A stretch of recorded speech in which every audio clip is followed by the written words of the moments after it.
Welcome to this episode of Davenant Discussions. We're talking about something that's a little bit more, well, hopefully we're all practical to a degree, but we wanted to about something that was a little bit more in the weeds today, and that is, how is it possible to afford a family today when you're young? And the reason I ask this question is, at least in my setting, I think in yours as well, Stephen, that we are constantly bumping up against people who say, I'm in my mid-20s, so there's a girl I'm dating, want to get married, but one, I can't afford to get married. Two, how could I afford to have children? And there's almost this delay tactic. Well, I gotta wait till my career is in place. I gotta wait till I have a house. I gotta wait till I have a down payment. And realistically, for a lot of people, that'll be their late 30s, early 40s before they get to that place, if they're consistent and the Lord blesses their labors. But it strikes me that the common sense answer should be, you don't have to have those things in place. You really don't. But we all think that we do. So that's kind of one side of the ditch that makes us ask this question. The other side of the ditch is that there is a group of people who do have the money, but are now selecting to kind of have designer families. AI Sam Altman and his partner just acquired a baby through surrogacy. Elon Musk, who we've mentioned, has at least 13 children with at least 4 women. I'm not sure any of them in my research were born naturally. Some of them seem to be organized through IVF for the purpose of genetic, just spreading your genetic influence. And even influencers, I hate to say this person's name, but AT or his initials, will talk about how it's not manly to settle down with one woman and to have children with her, but instead you should have many children with many women who are not your wife. I really don't love that. Those are two sides of the ditch that I think are competing for our mindset. I would note, though, the last one I mentioned is really for rich people. Even if it's attractive to a young man, it's really unattainable. And yet, the fact that young men are saying, oh, maybe this is a good idea, I think is just another contribution to this idea that we should avoid marriage as long as possible. What else do you see in your ministry? I'm sure you have counseling or people in the college town too that talk to you. How would you describe it? It's a little different than a traditional college town because the college is Notre Dame. So it's very much promoting a Catholic Christian view. Big families are more common here. But we are still in the normal real world America, and college can be its own detriment. If the idea is you have to have a master's or a PhD, then it's often the case that you're also thinking that you can't get married until you finish that. Mm-hmm. So that's pushing it back later and later. So that is a challenge. And then, of course, not to knock on PhDs, but it is becoming more and more a problem, especially in liberal arts areas. Mm-hmm. You get your PhD, but where then do you work? What do you do with this PhD? The market is shrinking, and so that can be another obstacle. Well, I have to wait till I then get the job, and then have a few years in the job and stability. It's pretty common that people are not having their first child until mid to late 30s at that point. So even those who want to have a family, that's in their positive vision, there are these obstacles and hurdles and delays which push it back farther and farther. And I know I mentioned the problems earlier as if they, in such a way that it could sound like they're not real, but some of them are. Like I noted to you earlier, I talked to a friend yesterday who lives in a very expensive city, and essentially he can't afford even to move to a 1 or 2 bedroom place. Mm-hmm. And he has children. And so there is a real complication there in the cost of life in mega cities. It's different in small towns for sure. And it's different based on class and all this kind of stuff. But there are some real concerns there. And yet, when I talk to people who say they can't afford kids, I often notice lifestyle choices that don't seem congruent with that statement. So you might be leasing a new vehicle, you might once or twice a week eat out, and so on. But given the world that we live in 2025, those things are increasingly luxuries. They're not necessities. I know that most cities are built so that you need a car, and sometimes for work you do, but you can get a 20-year-old vehicle still for fairly affordable, and you don't have to eat out. You don't have to do some of these things. So it's not everyone, but I do notice that as well. And I wonder if our expectation of wealth and what we need to start a family is conditioned based on a 1990s everything is getting richer kind of mindset, because that's when most of us grew up. Well, yeah, I think that if you have a sort of a social imagination, which I'll be honest, I had when I was young, Mm-hmm. the normal life, like this is what an average, ordinary person's life is going to be like. Mm-hmm. Probably it is filled with lots of items which are not necessarily essential and things which you could actually get. You could supply the need that they're filling at a much lower price tag. Case in point is eating out. I grew up where I ate out all the time. It Mm-hmm. was at least once a week, maybe more than that. When I was single, I ate out equally as much as I made anything at home, maybe more. And that is a huge, huge a way to drain your money, right? My family these days, we'll get pizza every now and then because you can still kind of do that relatively cheaply, especially depending on the options. And then like sometimes we'll do a Chipotle run and we'll order like just one or two Chipotle bowls because they give you more in that way. And then we take it home and we divvy it up. But honestly, that's about it. We're not eating out very much at all. We're cooking at home. And when you cook at home, it can go a lot farther. You can decide on which items you're going to cook, how frequently, right? Sometimes it's going to be meat and it's awesome. Sometimes you're doing rice and beans and you figure out how to make that taste good. But you can make it go a lot farther. And this is a skill that's so basic, right? Learn to cook. But you do have to have a lot of building blocks there. You've got to have a kitchen. You've got to have certain basic features of the kitchen, pots and pans and whatnot. And a lot of people don't have any of that. Mm-hmm. And so they feel like, well, since I don't have that, I'll just have to stay in this little kind of hamster wheel routine of buying pre-made stuff, microwave things. But then you're spending so much money that way.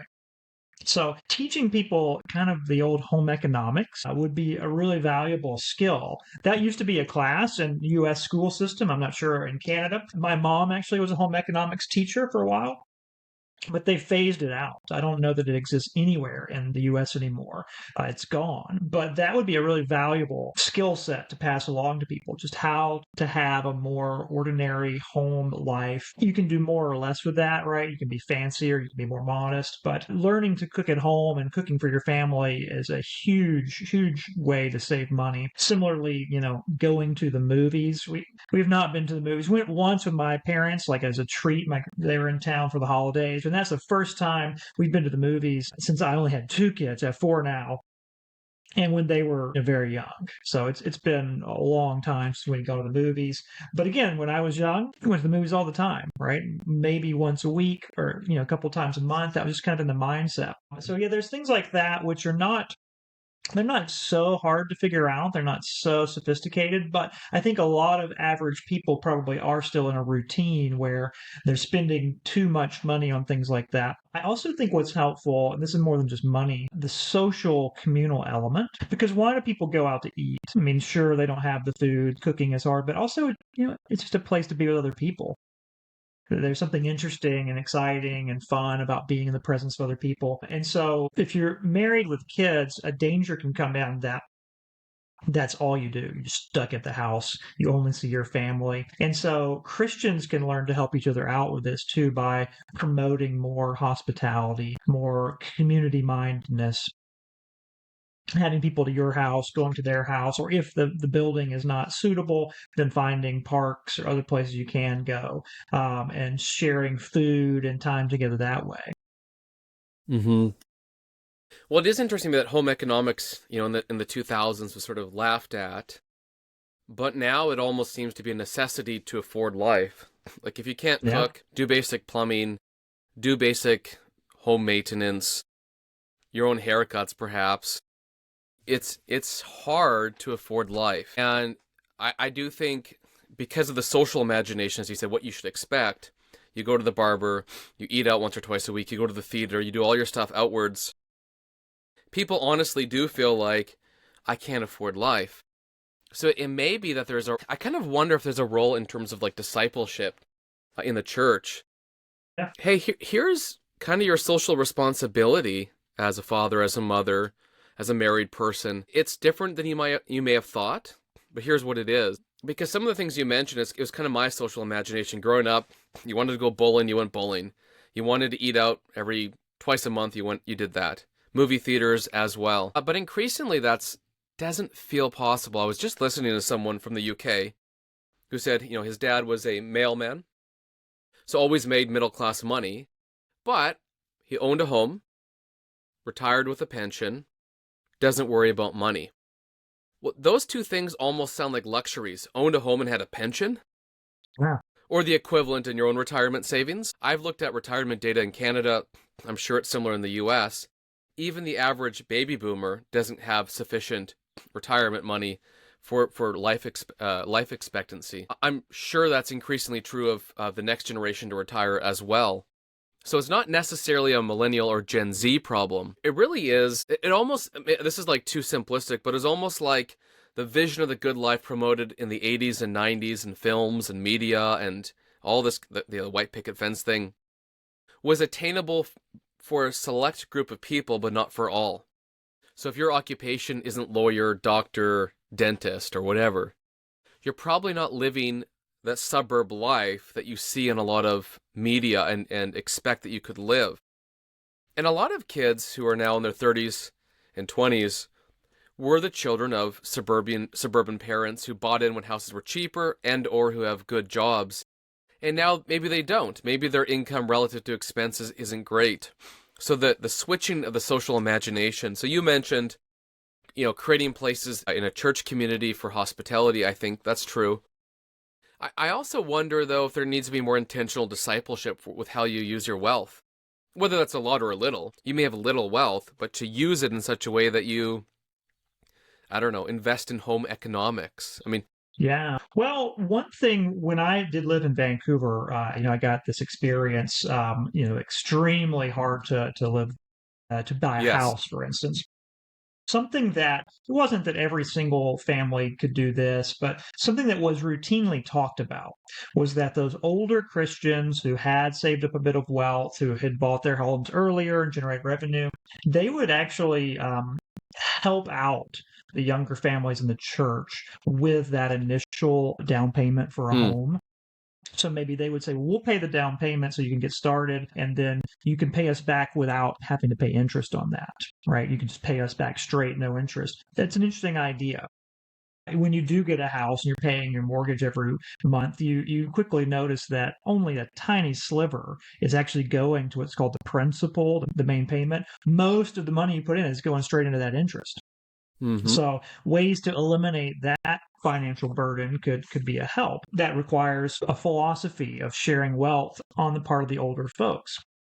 And it requires integrity on the part of the younger folks who would go in on something like that. They have to keep their promise and they have to participate in that way. But yeah, I think there are ways that churches can think through that. You have to be careful that you don't cross the lines, though. You don't say, well, this is absolutely required by God. The pastor Mm-mm. shouldn't Yeah. preach this in a way that holds it over someone's conscience. But you can throw it out there as ideas. How can people of the Christian community band together to help the next generation if we really want to promote this? The other thing we talked about in our last episode, right? Philosophies of housing and community. Multi-generational housing had been totally normal. It became very odd. Now it's becoming normal again. So thinking through that and also where you live. I mean, this is Mm. a big thing. Probably a lot of people that would be in the Davenant orbit are going to be folks who have graduate degrees. But it is a caution I would give young people before you just hop right into that process of, I'm in college and I'm going to grad school and then onward. Give some thought to this. Where do I need to live? How am I going to build a family? And it may be the case that a lot of people would do better to stay put in more of their local area, smaller towns where things are affordable, and go ahead and have a job right away, one that's paying you those, when you're in your 20s, and then you can go ahead and start building capital that way. It's something looking backwards. I'm like, wow, there was a decade there that I was off. I was in school, I was away. But my parents' generation, by contrast, they would have already had a house at that point. They already would have been putting in roots and had building up that momentum so that when they're in their mid 30s, they're actually deep into that Yeah. process. Whereas most of us, our mid 30s, we're just getting started. Well, that's an important point because it's not so much that our part of it is that there's inflation and money doesn't go as far, but part of it is that we're not saving from 1819 forward. So if Correct. your income generation starts at 30, you have lost about 12 years where skill and savings could have accumulated.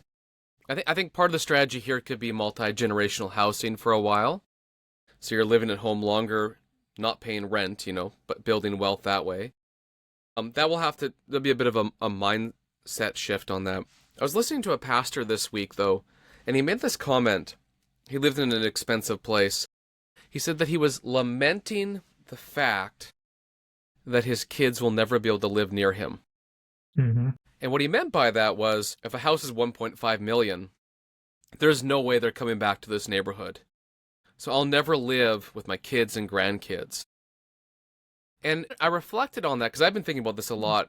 I live near Toronto, in a very expensive place. And it's a struggle in many ways. But my kids probably, where I live now, couldn't live near me. Unless they were like in a single bedroom apartment. But once you have kids, it doesn't really work. And there's something to that, to connect to what you just said. Like, we may have to choose where we're going to live for the sake of family flourishing. Mm-hmm. The Bible says things like, if you don't take care of your family, you're worse than an unbeliever. And I'm not saying this is the same thing, but there are natural family considerations that I think prior generations maybe confused us. They said things like, it's just about the gospel. Who cares about your family? And you kind of go for it. And I actually think you can do both things, and it depends on God's particular calling on you. Whether God calls you to be an evangelist, you're called to the radical life, perhaps. But maybe it calls you to be a plumber and a deacon at your church. That's radical, for sure, but in a different level. So maybe it's wise to think, well, I got to move to a small city in Oklahoma so that I can buy sufficient land or have space for my family to flourish, and so that I'm not commuting 2 hours each way and I can actually see them. Because one of the things that I'm noticing, and I'll hand over to you after this comment, is that, you go to the city to make $100,000, but to afford to live even on that salary, you live an hour away. And so are you making more? Do you actually have money to spend? And then you lose the hours in commuting and you're not with your kids. To cite one example, when I lived in Louisville, Kentucky, I was making in the 30s, then up to $40,000 a year. So not very much by most standards. I could afford 2 cars to eat out whenever I wanted to and buy a house. Wow. Now, that was 10 years ago, it's still in recent history.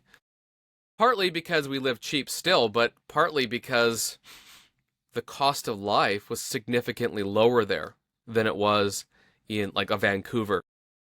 Yeah. Well, I definitely think that previous generations, it was much more the common vision that you started off in the small town, then you move to the city, and that's where you will make your money and flourish. And I think we've got to get away from that now. We need to find different models. Now, the challenge is employment. The town where I was born, there's not a whole lot of employment there. Just a few places. And if you don't want to do those jobs, or you're not suited for those jobs, then you're kind of out of luck. Probably the biggest employers in my hometown are the public schools, working as staff for hospitals, not as doctors, but as staff, and then working for government services, working for the city or for the county. That was kind of like the main things you did. And then some of the men worked in the oil field, which required going offshore or international, so that was not an easy life. But yeah, that's about it. And so that is a real challenge. And if you're looking for certain work, then you have to follow that. But it is still an important consideration. Do you take the most exciting, impressive option, but it's in a big city that makes life really challenging?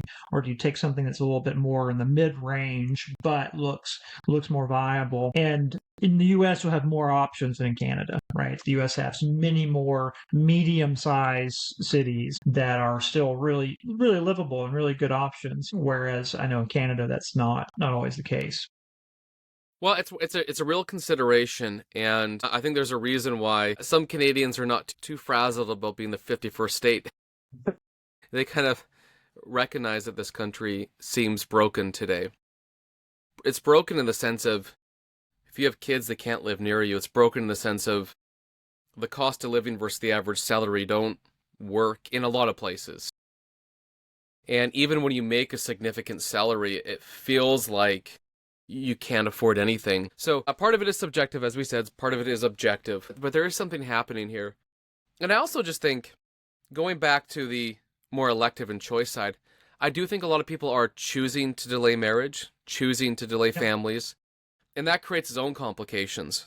Like if you could have worked and saved from 24 and for a home or for stability or whatever, but you kind of spent your money here, hither and thither, traveling, partying, whatever it is, then you're 35 and ready to settle down, you may not really even have the stability and structure to form a family. Like when I was married, I was 24, and people thought that was young. I don't think it is young. But one of the things that I've learned, my wife and I have learned, I guess together, or I've learned, is the stability that of being together for a long time has prepared us to be the kind of household that can have 4 kids. And a lot of your formative years are in your 20s and 30s, you know? You become the kind of person you are for the rest of your life. So if you delay children until you're 38 and you don't get married till your late 30s, of course it's out of your control sometimes. But insofar as you're choosing to delay for the reasons we've given, I think you might be missing something really important that will help you mature in the natural way. If I didn't get married at 24, I think I'd be significantly less mature and stable, just realistically. Yeah, Ross Douthat had a line in one of his books, I forget which book, but he said that for much of the professional class in America, marriage and children is viewed as a capstone, Mm. kind of your final achievement as you're kind of transitioning out of an era and into more of a conclusive stage of life, so to speak. And he said, really, we should look at marriage and family as a foundation. Yeah. You put it down first, and then you build on top of it.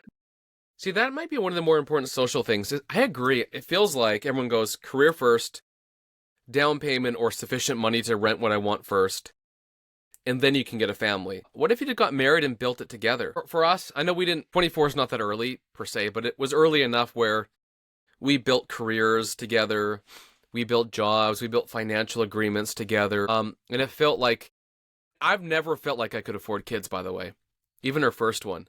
I never felt like I was mature enough, had job security enough, or whatever, space enough, or, you know, whatever the answer, maybe space, but you know what I mean? And yet, you just have it. And then you think, and I don't want to say like you want this lifestyle, but there are many other nations in the world where there's excess poverty, and yet families have many children. And so I'm not saying, oh, just because someone with less wealth can do it, therefore you can perfectly. I think that's not a great argument. But I also think it's illustrative of, you don't need a lot. Rice and beans and a kitchen. You know, if that's all you have, Lord, that's all the Lord provides, you can still do it. It may not be your ideal. It may not be what you see on TV, but it is possible. Well, you also, that idea of like feeling like you can afford something, it's always the worst on the front end. Man, I'm going to do this. This is such an unattainable thing. But what you find out is when you're in it, okay, you slice it up. Got to pay this much money for this month. All right, let's make the budget. Let's make it happen. Then next month and next month.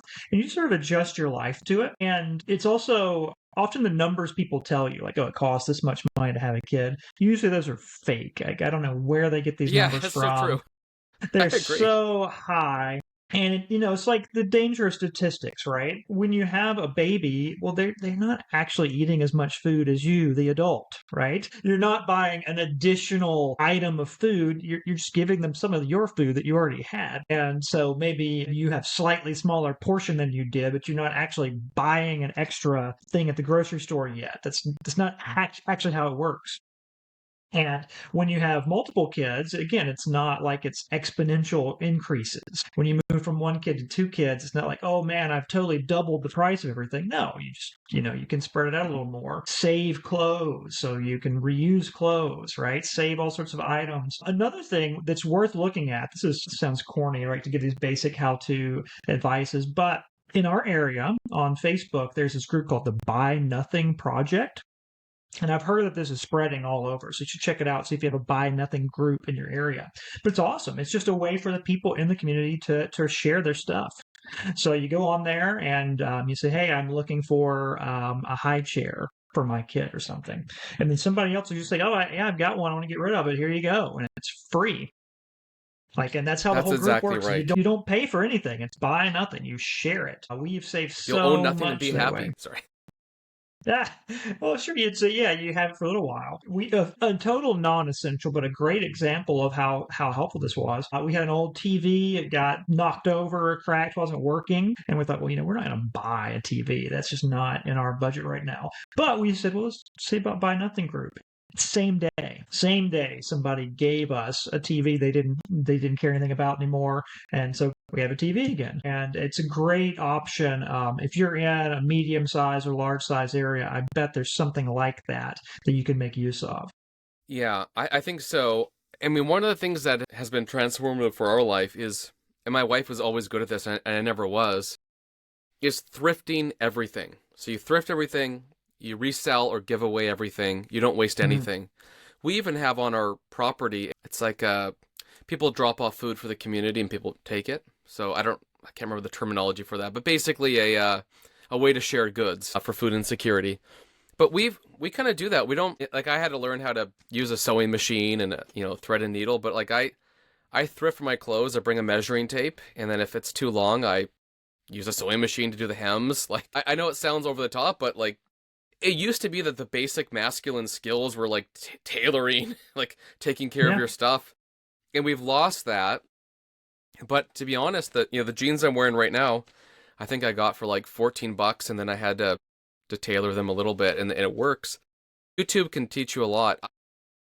I hesitate to say it's unimportant because I think teaching people how to live is almost like the basics is important. How to tailor your clothes, how to cut your hair, if you have shoes, how to care for them, how to sew, how to either if they're sewn or if they're glued, how to repair them when they're broken. You don't just throw them out. You can, if they're good shoes, I should clarify, you can repair them.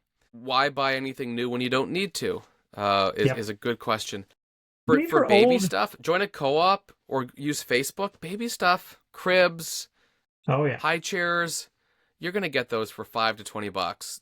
You don't need to buy them new. Even car seats that are like they usually have a 5 year time limit or 4 year, whatever it is, but you grow out of them in 2 or 3 years. So there's often a 2 year window where you can still buy them for your kids at like 20% of the cost.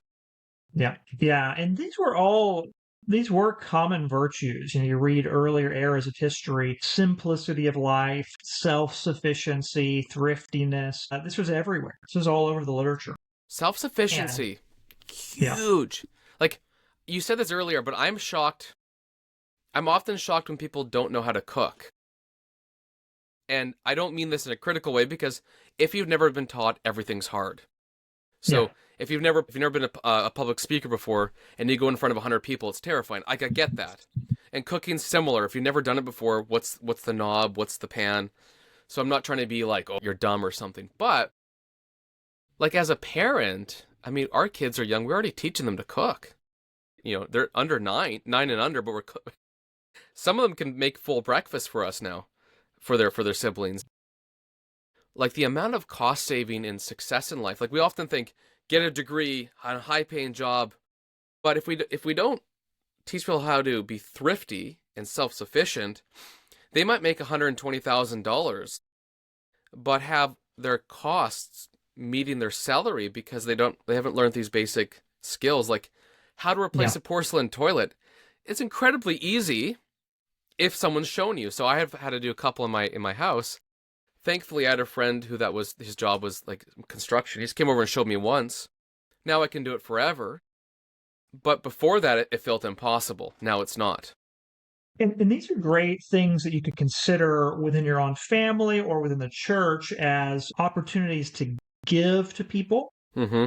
So, Time. wedding showers and baby showers are common things. What are they for? Is to help the new family, the new parents get started. You give them a lot of supplies. And so this could be something that you do in church too, right? If a new family comes to church, they're economically kind of strapped.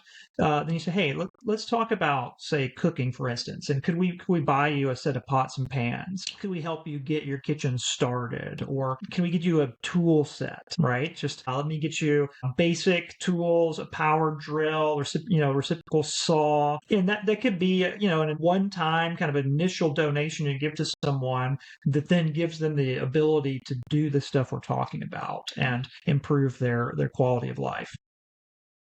And depending on a church's constitution, I think, there could be, if you have 100 people at a church, you could think, okay, do we have a starter kit for new families we could pull together? And it could be, you'd have to agree to do it this way, but it could just be a church thing you do, because we often talk about discipleship in very intellectual ways, but like I'm mindful of some of the earliest records of church, and one thing that happens on Sunday is that people bring their food and clothes and offer it as part of the offering. So, obviously you didn't have the same kind of economy we have, so it's in a sense similar, but that was a big deal. And then the Yeah, bishop or the priest or whatever, some of that would be for him, but they would actually distribute to the poor. And in our sure. context, maybe the pots and pans are distributing to the poor, given our first century context. It's not an unusual thing to consider, but I think we've bought into the dollarized system where everything is dollar or less. We don't think through, maybe I could donate, if I'm a construction person, I'll give you 5 hours on Saturday to teach you how to use hammers,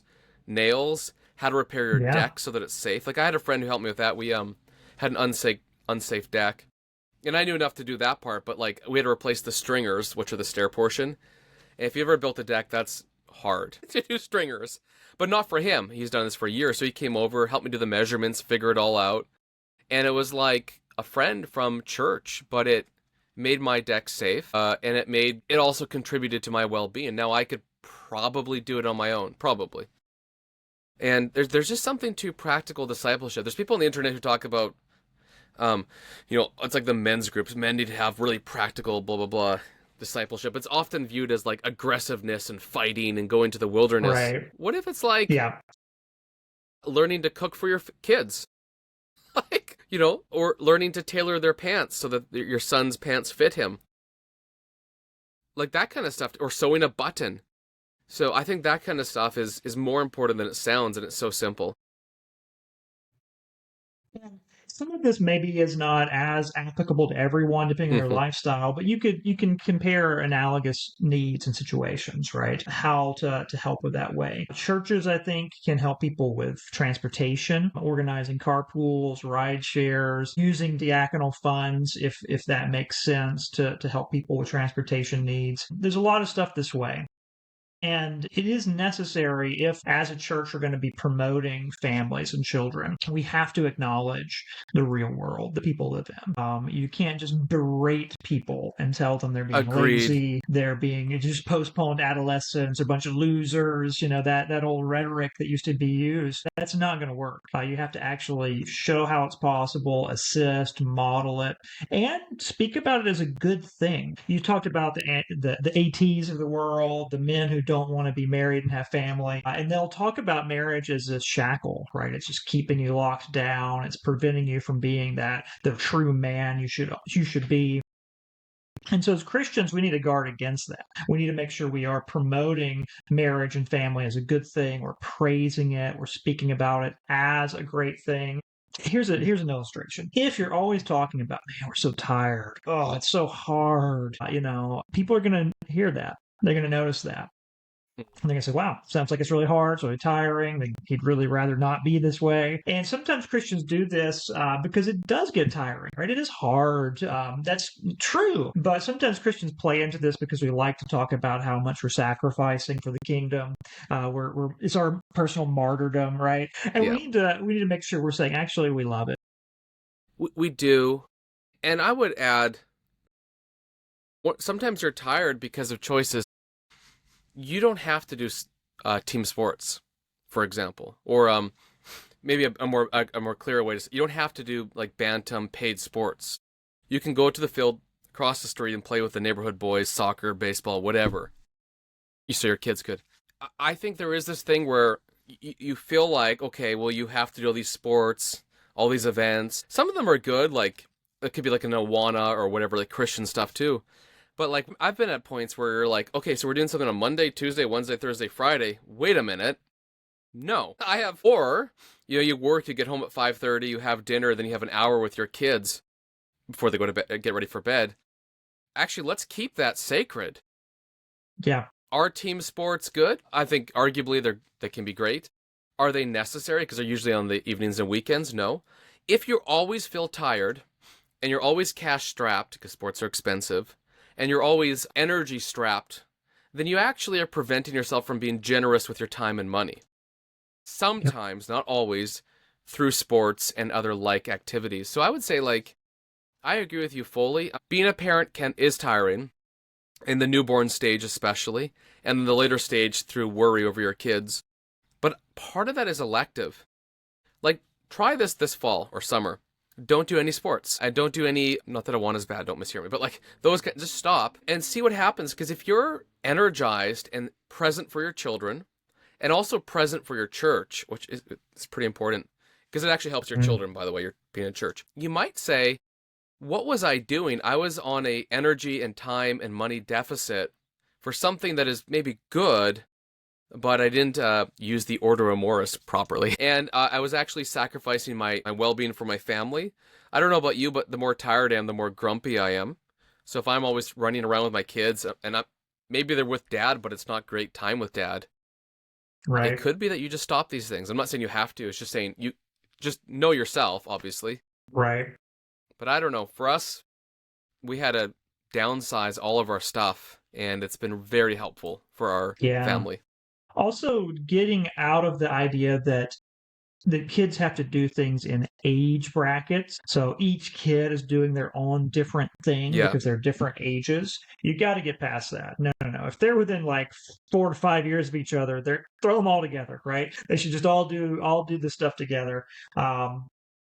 And that vision of church as well. Church doesn't have to have a kindergarten, a first grade, a second grade, a third grade. It could be anybody under 8 is kind of in a room together or something, or, maybe from ages 4 to 8 or something. You just have to get different philosophies there to make it work. And everybody will be a little different. Your context is different. There's no one size fits all. But yeah, thinking through those options is very important. Outdoor stuff, I find, is usually better and cheaper, if not free. That was one thing that British Columbia was fantastic about. I mean, you didn't have to go far at all to have an amazing outdoor park, hiking trails, splash pads when it was warm enough, sports fields that were paid for by taxes, right? But they didn't charge you when you went there. And that's a way you can get around the problem if your house is too small as well. We can't have people over. Well, that's then right. Go somewhere, and don't let the weather be a blocker.